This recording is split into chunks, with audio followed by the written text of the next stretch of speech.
오늘은 소만입니다. 소만은 어떤 절기인가? 소만은 24절기 하나로 입하와 망종 사이에 있으며 음력으로 4월 중기이고 춘분점을 기준으로 해서 태양이 황도의 60도에 이르는 때로 양력 5월 21일경에 들어있습니다. 천지 만물이 싹을 틔워 온 세상을 풍요롭게 채우니 소, 적을 소자지요. 소는 땅을 헤치고 나오는 자잘한 풀싹의 모양을 나타내서 작다는 뜻의 글자이고, 만은 가득할 만자지요. 그래서 그릇에 물이 그득히 담겨 있어서 평평하니 가득 차다는 뜻의 글자로, 소만은 물이 조금은 덜 찼다는 뜻으로도 쓰이는 절기입니다. 입춘, 입하, 입추, 입동은 각 계절의 그 시작을 알리는 절기로, 입하는 여름이 시작되는 날을 의미하고, 그 다음으로 온 이 소만은 햇볕이 풍부하고 만물이 점차 생장하여 아주 가득 찬다라는 의미입니다. 소만 이후에 여름 절기는 망종, 하지, 소서, 대서 이렇게 6개의 절기가 더 있는데, 소만은 보통 음력으로는 4월 정도이고 양력으로는 5월 21일 정도에 시작해가지고 15일 정도의 기간을 말합니다. 하지만은 24절기가 정해지는 것은 단순히 날짜가 기준이라기보다는 그 태양계 움직임을 기준으로 한 그 환경을 고려한 기준입니다. 지구도 그 위치를 나타내는 위도와 경도가 있듯이 이 태양계에도 위치를 파악하는 구 모양 둥근 원 모양의 그 황도 좌표계가 있어가지고 소만은 태양이 환경 60도를 통과할 때를 말합니다. 그래서 이러한 좌표를 이용해가지고 24절기가 태어난 것입니다. 자, 이 소만 때부터 여름 기분이 나기 시작하고 약한 더위가 오고 농사일로 매우 바쁠 때입니다. 소만 무렵에는 모내기, 보리배기, 김매기 등을 주로 하는데, 먼저 심은 그 농작물 밭에 풀을 뽑는 김매기를 부지런히 해야 이제 갓 자라기 시작하는 농작물이 영양분을 섭취해서 잘 자랄 수 있기 때문에 게으름을 피우면 안 됩니다. 또 이맘때는 농가에서는 아주 고양이 손이라도 빌린다라고 할 만큼 아주 눈꽃 뜰 새 없이 바쁠 때여서 누가 와서 밥이나 세참만 해주어도 농가의 주부들은 아주 감지덕지했던 것입니다. 또 모판을 만들면 모내기까지 모의 그 성장 기간이 옛날에는 45일 내지 50일 걸렸지만 지금은 비닐하우스 모판에서 하기 때문에 40일 이내에 충분히 자라기 때문에 소만의 모내기가 시작돼서 1년 중 제일 바쁜 계절로 접어들게 됩니다.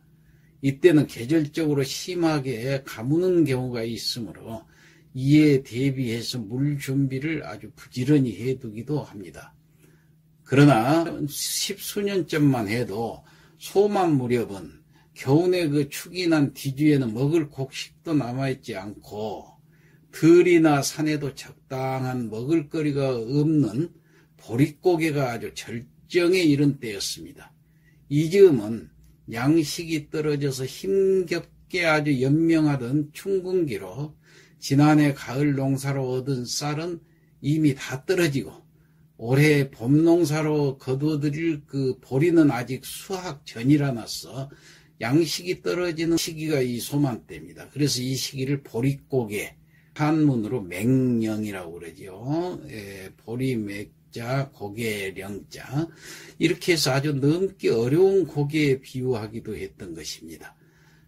보리는 가을에 씨를 뿌려서 이듬해 초여름에 거두어 가을보리 혹은 갈보리, 추맥이라고 부르는데 얼어붙은 땅을 뚫고 푸른 싹을 틔우는 그 보리는 생명력의 상징으로 모질고 척박한 삶 속에서도 언제나 건강한 그 생명의 끈을 놓지 않고 이 땅을 지켜온 그 농부들의 삶과도 비슷합니다.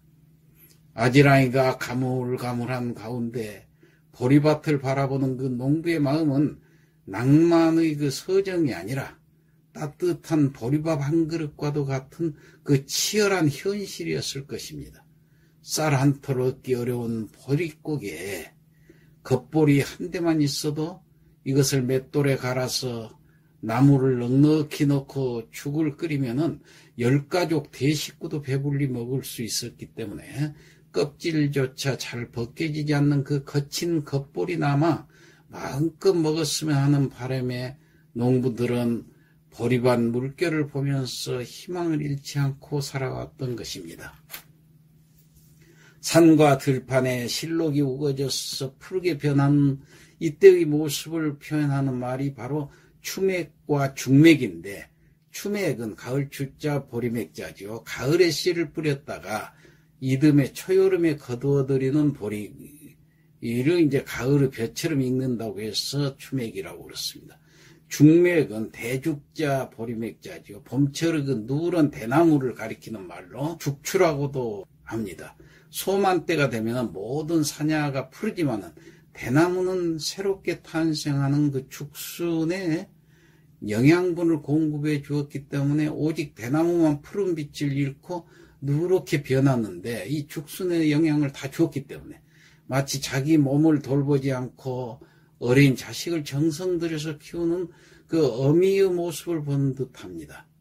이 죽순은 비타민 B가 풍부하고 단백질이 많아서 유익한 아주 식재료였습니다. 다만 생으로 먹으면 결석이 생길 그 위험이 있어서 쌀뜨물에다 삶아가지고 조리해서 먹었습니다. 소만때가 이 절정으로 죽순을 따다가 살짝 데쳐서 찬물에 담가서 독한 맛을 제거한 후에 초고추장에 찍어 먹으면 더할 나위 없는 그 계절의 별미가 되었던 것입니다. 이 소만 전후에는 더워지는 날씨에 힘든 노동으로 입맛을 일으키 십상인데, 이때 그 파릇파릇하게 싹이 오르는 쓴바귀는 잃어버린 입맛을 되찾는 보약이 되었던 것이고, 또 냉이국도 늦봄이나 초여름에 많이 먹는데 이 말후가 되면은 보리가 익기 시작하므로 밀과 함께 여름철 주식을 대표했던 곡식입니다. 입하와 소만 무렵에 행했던 풍속으로는 봉숭아 물들이기가 있는데, 이 동국 세시기에 보면은 계집애들과 어린애들이 봉숭아를 따다가 백반에 섞어 짓지어서 손톱에 물을 들인다라는 기록이 있습니다. 봉숭아 꽃이 피면은 꽃과 잎을 섞어서 찧은 다음에 백반과 소금을 넣어서 이것을 손톱에 얹고 호박잎, 피마자잎 또는 헝겊으로 감아가지고 붉은 물을 들이죠, 손톱에. 이 풍속은 붉은색이 사악함을 물리친다는 데서 유래했던 것입니다. 이 붉은색 물이 첫눈이 내릴 때까지 손톱에 이 봉숭아 물이 남아있으면 첫사랑을 만나게 된다는 이야기도 있습니다.